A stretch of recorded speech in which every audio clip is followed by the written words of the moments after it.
Et on est en compagnie de Christophe Descohan, il est directeur de la gestion privée du groupe La Française et plus particulièrement de MoneyOne. Bonjour Christophe. Bonjour. Alors justement, on va découvrir ce nouveau service qui a été lancé en fin d'année dernière, MoneyOne. Tout d'abord, voilà, ce constat, c'est que de plus en plus d'investisseurs se précipitent sur la pierre papier que sont les SCPI, Sociétés Civiles de Placement Immobilier. C'est vrai que c'est un placement qui a le vent en poupe. Tout à fait. Il y a énormément d'attractivité pour le produit. Pour plein de raisons valables. D'abord parce qu'il y a une réalité on va dire conjoncturelle et structurelle qui est adaptée au produit, à la classe d'actifs immobilières en tant que telle, avec une baisse régulière des taux qui donne l'accessibilité. Vous savez que les SCPI, c'est un produit qui s'achète de différentes manières, en direct, à crédit, par le biais du démembrement, dans l'assurance, etc. Mais c'est un produit qui s'achète beaucoup à crédit. Et l'évolution des taux à la baisse qui fait que voilà, la capacité d'emprunt versus un taux de rendement du produit assez attractif fait que voilà, ça fonctionne pas mal. Dans un environnement de marché aussi où il y a eu beaucoup de volatilité sur les marchés. Donc la pierre papier a un côté aussi rassurant pour l'investisseur. Beaucoup de volatilité sur les marchés. Bon, l'an dernier, le Brexit, mais on a vu encore cette semaine, on peut perdre jusqu'à 3% en ligne directe en quelques jours. On a des taux en euros sur les poches les plus sécurisées qui sont maintenant voilà, qui fondent, voilà, et qui deviennent peau de chagrin, 1,5% sûrement cette année, alors que quand on regarde le rendement de ces fameux SCPI, eh bien, on est sur 4,5, 4,80, voire 5%. Tout à fait. En fait, c'est basé sur le fait que c'est l'énorme intérêt de la SCPI, c'est le fait que ce soit diversifié en termes de sous-jacents immobiliers, en termes de locataires, en termes de secteur d'activité de ces locataires, et puis surtout la réalité de votre investissement, il est lissé sur des décennies d'existence du produit.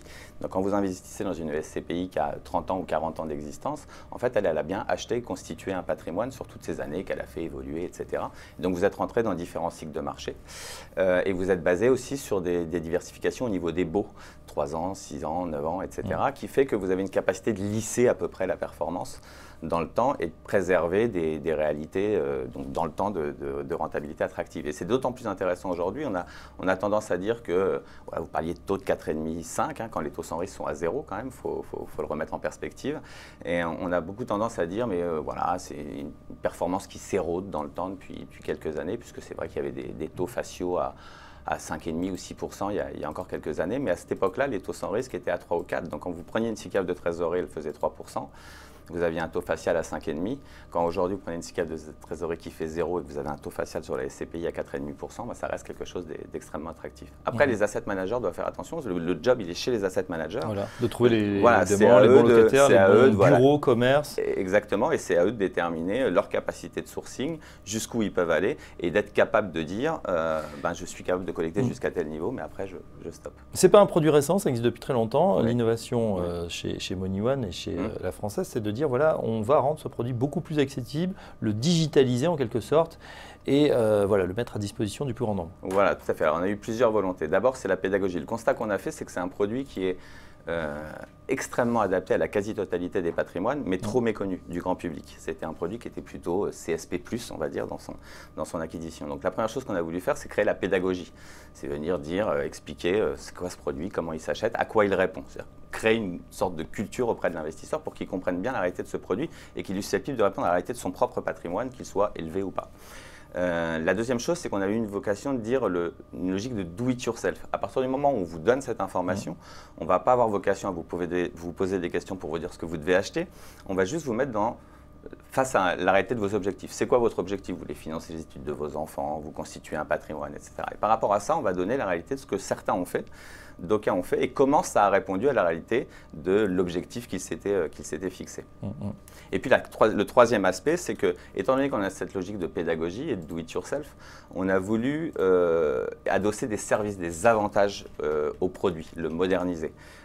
Donc on a fait pas mal de choses sur le produit en lui-même, la logique de géolocalisation des actifs, que vous compreniez réellement ce que vous achetez, où c'est, pourquoi, à quoi ça correspond. Et puis on a créé des avantages à l'acquisition du produit. Donc on a une sorte de logique d'offre de bienvenue qu'on appelle MyWins, qui a vocation à, si vous souscrivez, à vous donner des points qui vous permettent de transformer des choses en cadeaux. Puis ensuite on propose différentes options. une option qui permet d'effacer tout ou partie des délais de jouissance. Donc, je ne sais pas si vous êtes familier avec les délais de jouissance, mais en gros, quand vous achetez comme ça, voilà. En gros, quand vous achetez une part de SCPI, par exemple, le 1er janvier, on va considérer qu'à horizon 3 mois ou à horizon 6 mois, vous rentrez en jouissance, en pleine jouissance de votre investissement, tout simplement pour un principe d'égalité des porteurs qui vise à dire que quand vous investissez le 1er janvier, votre argent n'est pas directement investi en immobilier. Il faut laisser le temps à l'asset manager d'aller chercher les actifs. Donc, vous avez un petit délai de jouissance avant de pouvoir bénéficier des loyers générés par les actifs sous-jacents. Ça, via MoneyOne, on est susceptible de les effacer, tout ou partie. Donc ça, c'est un service qu'on donne un avantage. Un autre, c'est quand vous achetez à crédit, par exemple, vous pouvez avoir envie de faire un effort d'épargne où vous calibrez parfaitement la réalité de ce que vous voulez payer en termes de mensualité de crédit versus le rendement qui vous est fourni. On permet de garantir un plancher sur ce rendement. C'est-à-dire que si jamais on tapait une borne de 4%, je dis n'importe quoi, eh bien, si vous êtes à 3,80 et qu'on vous a mis un plancher à 4, par le biais de MoneyOne, vous toucherez 4% et pas 3,80. Alors Christophe, justement, on a dit ce placement qui n'est pas tout jeune, mais qui intéresse de plus en plus. Vous souhaitez aussi le mettre à la disposition du plus grand nombre via le site internet et la souscription complètement dématérialisée, avec signature électronique. Est-ce que le site a été lancé il y a quelques mois? Est-ce que le pari jusqu'ici est rempli? Écoutez, pour le moment, ça fonctionne plutôt bien. Effectivement, on est parfaitement en ligne avec nos objectifs. C'est une plateforme qui collecte entre 50 et 80 000 euros par jour. Donc voilà, sur des tickets moyens entre 15 et 20 000, on va dire. Donc ça correspond parfaitement à cette réalité-là. Un autre service que je n'ai pas évoqué, mais qui est aussi intéressant, parce qu'on a pas mal de souscriptions par ce biais-là, c'est ce qu'on appelle la souscription successive. Donc en fait, vous signez, vous le disiez, c'est full digital. Donc vraiment, il y a du zéro papier absolu. Vous pouvez souscrire 24 heures sur 24, 7 jours sur 7, suivre vos investissements en permanence. Et la logique, c'est de dire, vous allez générer une souscription, donc vous allez souscrire par le biais d'un bulletin de souscription, c'est un produit nominatif qui ne s'achète pas comme une action, c'est un petit peu différent, mais on va vous permettre de faire une sorte de versement programmé sur ce produit. Donc vous allez acheter une part par mois pendant 12 mois, 24 mois, et donc, mais en ne faisant qu'une seule et unique souscription. Et après, ça va être donc on se constitue comme ça un patrimoine voilà, dans les SCPI. Dans différents niveaux de marché, etc. etc. Donc voilà, je vous parlais d'une souscription moyenne à 15-20 000 euros, mais en fait, ce que ça veut dire, c'est qu'il y a aussi des gens qui souscrivent 250 euros par mois pendant 12 ou 24 mois, etc. Voilà. Par mois. Voilà, exactement. Et qui permet de rentrer progressivement sur le marché. C'est un intérêt justement de ne pas mettre un investissement direct, ou c'est ce qui est préconisé? Ça peut avoir un intérêt effectivement de se diversifier, de se lisser dans le temps, mais c'est surtout de permettre à l'investisseur d'avoir l'accessibilité à un moindre coût et de commencer à se constituer un capital par le biais d'une solution extrêmement simple et qui ne nécessite pas de mettre immédiatement beaucoup d'argent pour s'exposer à l'immobilier. Ouais, on sait que les Français sont un peu fâchés, alors pas avec la pierre, on investit beaucoup en immobilier en direct,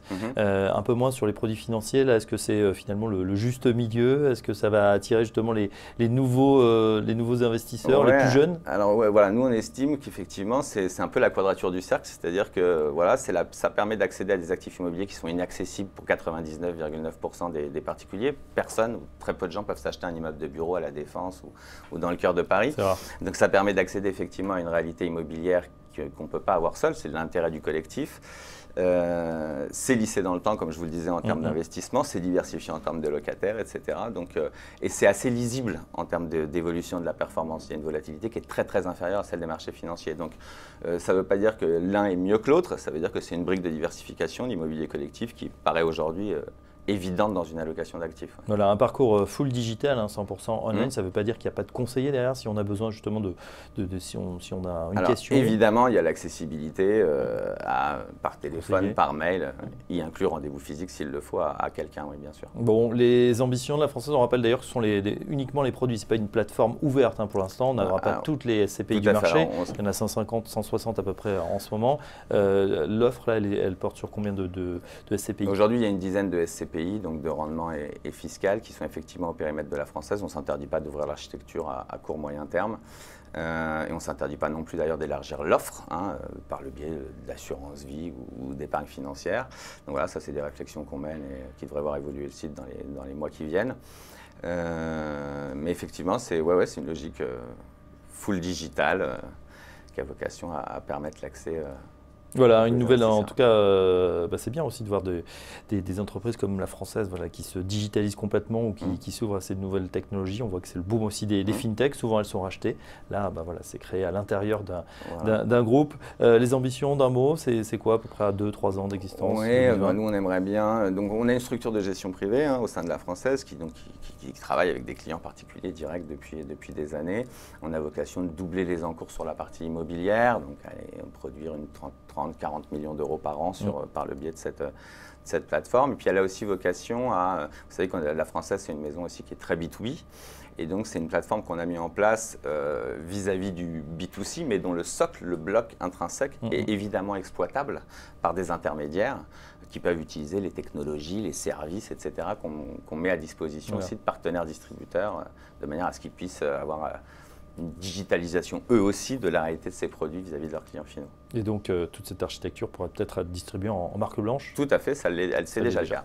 Merci Christophe. Merci Christophe Descomment. Pour en savoir plus sur MoneyOne, rendez-vous sur moneyone.fr voilà, pour constituer un patrimoine en ligne et en direct sur les SCPI. Merci Christophe. Merci et à vous. Très bientôt. Dans un instant, la suite, on retrouve Eric Lewin qui nous parle de ses pépites pour ce deuxième semestre. À tout de suite.